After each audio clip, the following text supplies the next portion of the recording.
Hi guys, welcome to my channel or welcome back to my channel. If you are new here, my name is Mahi Bansal and I am currently pursuing BCom Honours from Shri Ram College of Commerce, Delhi University. Today I am sitting with Sushant who scored 100 percentile in business studies, and today we are going to know his exact strategy to crack SRCC and business studies. So first tell viewers, when did you start preparing for business studies? Boards से पहले तो हम लोग boards का ही पढ़ते हैं, तो I was not preparing with NCERT. मैंने नॉर्मली रेफरेंस बुक से ही प्रिपेयर करना चालू किया था और बोर्ड्स तक भी आई गेस मैंने नॉर्मल रेफरेंस बुक्स ही की थी. उसके बाद मेरे को रियलाइज़ हुआ कि CUET तो मतलब पूरा NCERT से ही उठ के आ जाएगा. फिर मैंने सोचा कि अब तो NCERT करना पड़ेगा बिज़नेस स्टडीज़ में अगर अच्छा स्कोर करना है तो. सो आपने जो NCERTs थी वो पहले नहीं की थी, रेफरेंस बुक्स पढ़ी थी, तो क्या आपको बाद में लगा कि NCERTs पहले स्टार्ट कर देनी चाहिए थी, या फिर क्या आप व्यूअर्स को ये एडवाइस दोगे कि अभी से वो NCERT स्टार्ट कर दे अगर वो क्लास 12 में है तो? एग्जैक्टली भाई, वेट मत करना, मैंने गलती कर दी थी. आप लोग वेट मत करना. मैं रेफरेंस बुक से पढ़ रहा था, मेरे को NCERT का इतना पता नहीं था, मेरे को लगा ठीक है हो जाएगा. पर जैसे ही बोर्ड्स के बाद रियलाइजेशन हुई, फिर मैंने NCERT उठाई और सारी रेफरेंस बुक्स साइड कर दी. बट क्वेश्चन भी है कि NCERT कवर कैसे करते हैं. NCERT आपने बहुत ही वीडियोस में सुना होगा कि सब लोग बोलते हैं NCERT कर लो. But today we will discuss कि कैसे कर लो एग्जैक्टली. तो हम वो लाइन बाय लाइन डिस्कस करेंगे. ओके, सो व्यूअर्स ये भी पूछ रहे थे कि जो NCERT है वो बहुत टफ पढ़ती है, क्योंकि स्कूल में और इवन यूट्यूब चैनल्स पे भी रेफरेंस बुक्स पढ़ा रहे हैं, संदीप गर्ग पढ़ा रहे हैं. तो अब बताओ कि एग्जैक्टली NCERTs कैसे स्टार्ट करें, एंड अगर हम NCERT से पढ़ रहे हैं तो क्या हम हाईलाइट करके चले या फिर अपने खुद के अलग से नोट्स बना के चले, बोर्ड्स को बोर्ड्स के परस्पेक्टिव से पढ़े स्टार्टिंग से, या फिर CUET को भी माइंड में लेके चले? ठीक है, तो NCERT रही पढ़ने की बात. मैंने पढ़ा था, जैसे मेरे पास तो टाइम कम था, बोर्ड्स है फिर CUET है उसके बाद, पर आप लोगों के पास टाइम है, आप reading exactly line by line कर सकते हो. बट मेरे पास टाइम नहीं था, तो मैंने सुनील पांडा सर है, उनकी एक प्लेलिस्ट थी पूरी NCERT कवर कर रखी थी बिजनेस स्टडीज़ की.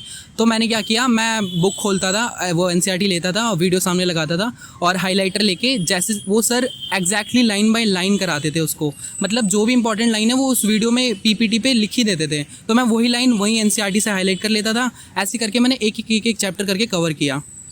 पर उसके बाद भी NCERT अब हाईलाइट हो गई, अब क्या उसको पूरा रटना पड़ता है सारी लाइंस को अलग अलग. तो मैंने चैप्टर वाइज नोट्स बनाए, जो बस ऐसे नोट्स थे कि मैंने टॉपिक्स लिखा, उसकी वो वाली NCERT वाली लाइन लिखी जो सर ने हाईलाइट कराई थी और जो क्वेश्चंस में एग्जैक्टली आती है.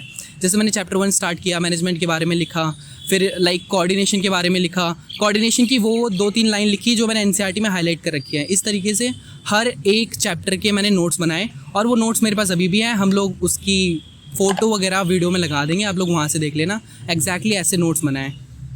एंड एक बहुत इंटरेस्टिंग चीज़ होती है इसमें कि इसमें ना इम्पॉर्टेंस और ये इम्पॉर्टेंस, फीचर्स, प्रोसेस, ये सारी चीज़ें बहुत ज़्यादा हो जाती है हर चैप्टर वाइज. तो इसके लिए आप लोग वो नोट्स में मत लिखना इसको, इसके लिए आप अलग से ही करना पूरा. नोट्स थे वो कॉन्सेप्ट वाइज थे, और जो इंपॉर्टेंस, फीचर, प्रोसेस हैं वो हर एक चैप्टर के अलग अलग से आपको नोट्स बनाने पड़ेंगे. नोट्स इन द सेंस ऐसे नहीं कि हम नोटबुक में लिख रहे हैं उसको. मैंने क्या किया था, मैंने A4 साइज शीट होती है उसको लिया था. जैसे मैंने मैनेजमेंट पढ़ रहा हूँ तो उसके आगे वाले पेज पे लिखा इंपॉर्टेंस ऑफ मैनेजमेंट, उसके मेन टॉपिक, मेन जो हेडलाइंस होती है वो लिखी. उसके नीचे उसको जब डिफ़ाइन करने की बारी आती है तो डिफ़ाइन करते समय वो लाइंस लिखी जो मैंने NCERT में हाईलाइट कर रखी है. तो मेरे exactly NCERT based notes prepare हो गए जिसमें वही लाइंस है जो मैंने वहाँ पे लिख रखी हैं. और याद करने के लिए ऑफ कोर्स वो शीट उठाई, आगे उसके इंपॉर्टेंस है, उसके पीछे उसी चैप्टर के फीचर्स हैं और सेम फॉर्मेट में है. पहले फीचर्स लिखा, उसके बाद फीचर्स के मेन पॉइंट्स लिखे, ये होते हैं. फिर जब फीचर्स को डिफ़ाइन करने की बारी आई तो NCERT की वही लाइंस उठा के वहीं पे चिपका दी.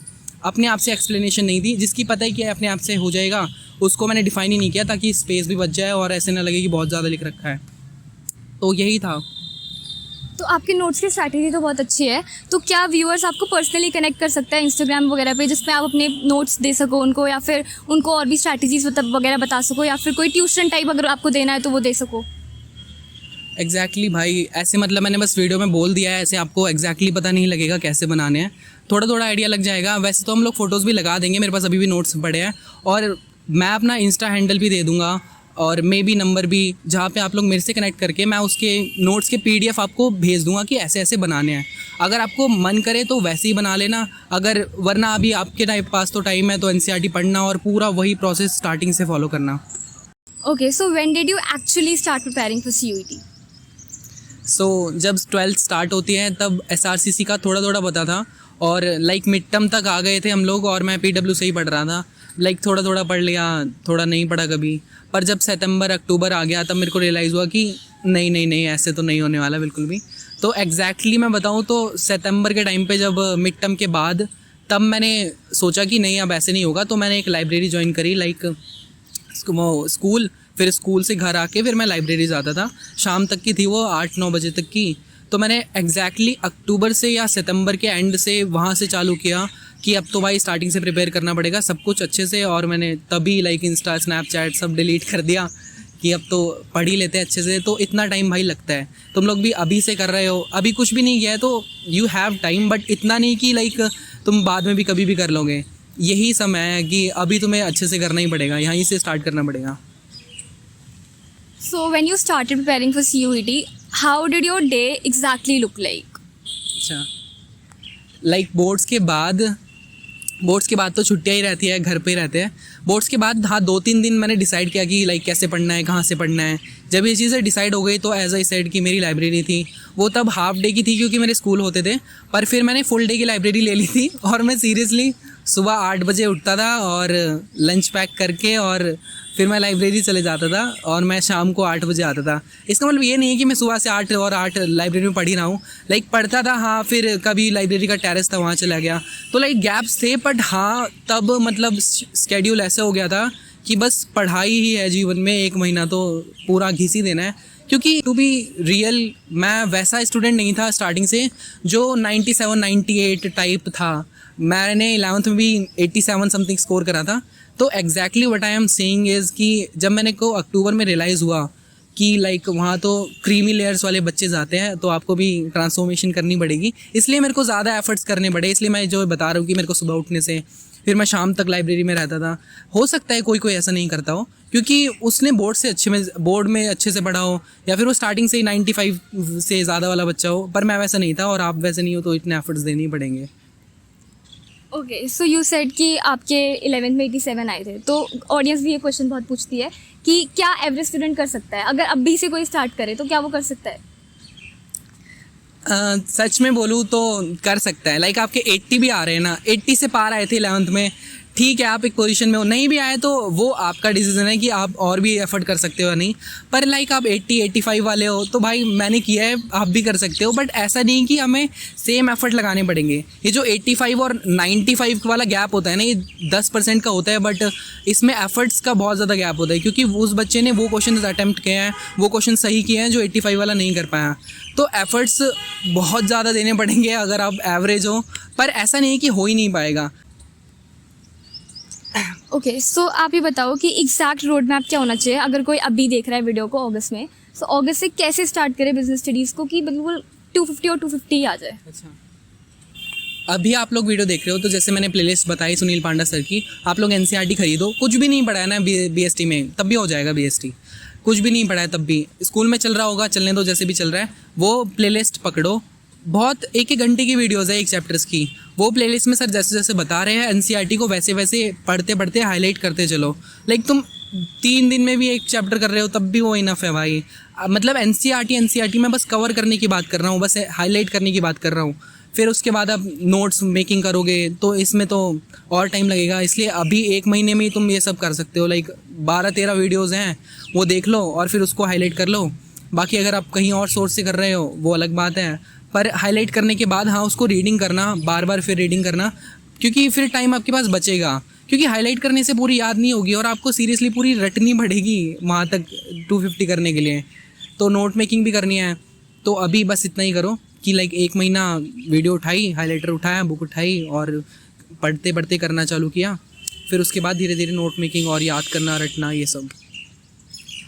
सो आपने बोर्ड्स एंड CUET को कैसे मैनेज किया था साथ में? क्योंकि बोर्ड्स में हमें लॉन्ग आंसर्स लिखने होते हैं, तो कोई लॉन्ग आंसर टिप्स दे सकते हो बिजनेस स्टडीज़ के लिए कि कैसे लिखने हैं लॉन्ग आंसर्स?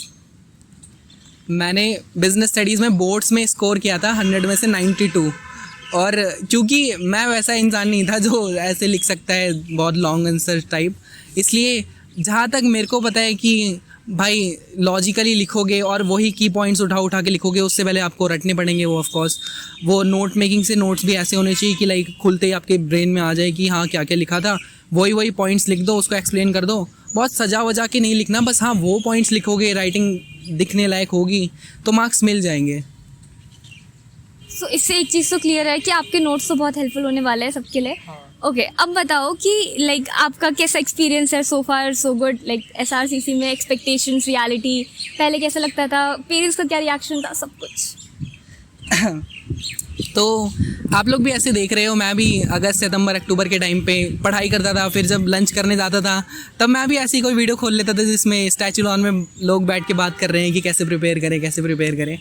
तो ऐसे ही था, यहाँ से प्रिपेयर करते रहे, वीडियोस देखते रही, बहुत स्ट्रैटेजी वीडियोस देखी। इसलिए मतलब मैं यही रीज़न था कि मतलब 87 ला के भी फिर भी और अपग्रेड कर पाया। यही रीज़न था कि मैंने बहुत स्ट्रैटेजिकली चीज़ों को करा। मैं सैम्पल पेपर भी नहीं करता था इससे पहले, पर मैंने सब कुछ सीखा, सब कुछ अडेप्ट किया, फिर सब कुछ अप्लाई किया टाइम के साथ। इसलिए मैंने कहा कि मतलब आप ऐसे हो तो आपको एफर्ट्स ज़्यादा देने पड़ेंगे, बट ऐसा नहीं है, इट इज़ इम्पॉसिबल।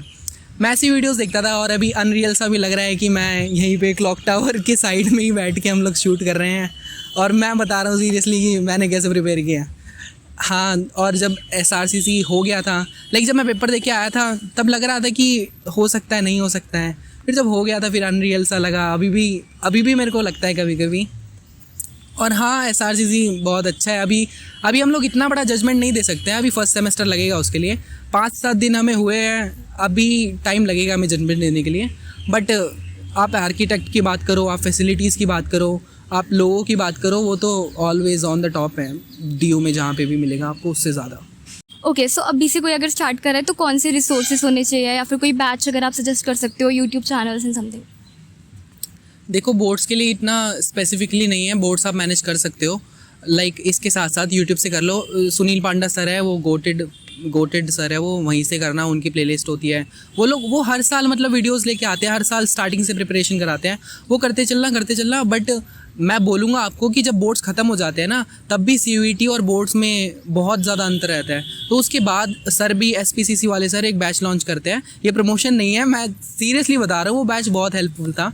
वो बैच लॉन्च करते हैं SPCC to SRCC करके, और ट्रस्ट मी व्हेन आई से दिस कि अगर मैं अब मेरी क्लास में ही जाके 10 लोगों से मिल रहा हूँ ना, उसमें से 6-7 बच्चे SPCC के ही होते हैं जो यहाँ पे आए हैं। और मैं भी बता दूँ कि मैं भी SPCC से हूँ। तो वो वाला जो कोर्स होता है ना, अगर आप क्रैश कोर्स ले सकते हो जो अभी से चालू है, बेस्ट है फिर तो। अगर आप वरना चाहते हो कि नहीं 2-2 कोर्स नहीं लेने, अभी तो बोर्ड में मैनेज कर ही लूँगा, पर CUET के लिए ज़रूर उनका बैच लेना भाई। बोर्ड जैसी ख़त्म होंगे उनका बैच लेना, वहीं से पढ़ना। और इंग्लिश का भी होता है वैसे तो, और डोमेन का भी होता है। अगर पैसे हो तो दोनों ले लेना, वरना देखो इतना इन्वेस्ट करना वर्थ इट है अगर आप SRCC जैसे कॉलेजेस को टारगेट कर रहे हो। यही सोच के मैंने भी किया था, क्योंकि मेरे को लगा था नहीं होगा विदाउट रिसोर्सेज, बट फिर मेरे को रियलाइज़ हुआ कि नहीं, कोई चाहिए गाइड करने के लिए जो मेरे को ले जा सके वहाँ तक, इसलिए मैंने ले लिया था। ओके, सो अब बताओ कि लाइक अगर कोई बैच नहीं ले सकता, अफोर्ड नहीं कर सकता, तो is it possible to crack SRCC without coaching? ये तो मतलब it depends on the person जो बैच नहीं ले सकता, या फिर जो लेना ही नहीं चाहता, उसको पता है, वो स्टार्टिंग से स्ट्रैटेजी उसको सब पता है, वो स्टार्टिंग से ही 12th से पढ़ता हुआ आ रहा है, उसको नीड नहीं होगी ऑफ कोर्स। बट अगर कोई सीरियसली ऐसा इंसान है जो 4-5 हज़ार का बैच ले भी नहीं सकता, ऐसा नहीं है कि आप कर ही नहीं सकते। यूट्यूब पे बहुत सारा कंटेंट है, NCERT बेस्ड है, और सुनील पांडा सर की प्लेलिस्ट है पूरी की पूरी, कैसे करें। बट वही आपको एफर्ट्स थोड़ी से ज़्यादा डालने पड़ेंगे, और अभी से डालने पड़ेंगे। एंड में बिना बैच के, बिना कोचिंग के ऐसा कुछ चमत्कार नहीं होने वाला। अभी से आप स्ट्रैटेजिकली यूट्यूब फॉलो करते चलोगे तो हो सकता है हो जाए। मतलब एफर्ट्स, वही चांसेस कम है, पर आपके एफर्ट्स जब जितने ज़्यादा होंगे तब उससे ही चांसेस बढ़ जाएंगे। बट अगर आप अफोर्ड कर सकते हो तो please I would like really suggest कि भाई वो वाला बैच ले लेना, किसी न किसी का ले लेना ऐसे जो गाइड कर सके, और मेरी नज़र में वही बेस्ट है, SPCC वाला। Okay, any one last advice to CUET aspirants? अभी जैसे अगस्त चल रहा है, इनफ टाइम है। लाइक तुमने नहीं किया, तुम धीरे धीरे कर रहे थे, स्कूल में कर रहे थे, कुछ अभी कर रहे थे। अभी अगर आप सोच रहे हो लाइक, और एवरेज टाइप हो लाइक 85 समथिंग ऐसे वाले हो, तो अभी से पढ़ना चालू कर दो, सीरियस वाली पढ़ाई करना चालू कर दो। मतलब लास्ट में ऐसा कोई चमत्कार नहीं होगा तुम SRCC आ गए एकदम से। अभी से तुम्हें पढ़ना पड़ेगा। मैंने तो सितंबर के लैंड से किया था, तुम्हारे पास अभी बहुत टाइम है यार। अभी से स्ट्रैटेजी देखना चालू कर दो और प्लानिंग करना चालू कर दो, कैसे करना है, कौन से मंथ में कहाँ तक करना है। मंथ्स को डिवाइड करके यहाँ तक लाइक दिसंबर तक ये सब कुछ कवर करना है, फिर जनवरी से सैम्पल पेपर ये सब। अभी क्योंकि टाइम है, पूरा प्रोसेस लगता है एक बच्चे को SRCC तक पहुँचने में, और अभी उतना टाइम है कि वो उस प्रोसेस को फॉलो कर सके। बट आप एंड में एकदम से करोगे तो एंड में कुछ नहीं होगा। अभी से पढ़ना चालू कर दो seriously. Okay guys, that's it for the video. Thanks for watching, thanks for subscribing. मिलते हैं आपको अगली वीडियोज़ में। Bye bye. बाय।